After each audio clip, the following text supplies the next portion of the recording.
ফিলিস্তিনের মাটির নিচে হাজার হাজার নবী সেখানে শুয়ে আছে। নবীদের জমিনকে রক্তে যারা লাল করেছেন, মুসলিম বিশ্ব চুপ করে আসো, জেনে রাখো আজকে ফিলিস্তিনের যেই বাচ্চা তাদের বোমার আঘাতে নিহত হয়েছে, হাসরের ময়দানে যায় বলবে ডাক্তার ইউনূস সাহেব দাঁড়ান দাঁড়ান।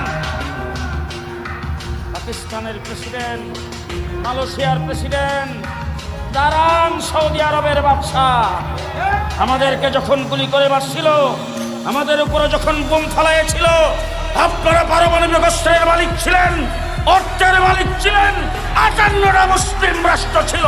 আপনাদের জবান তখন কোথায় গেছিল? আপনাদের হাত তখন কোথায় গেছিল? একজনও বাঁচতে পারবে না, একজনও বাঁচতে পারবে না।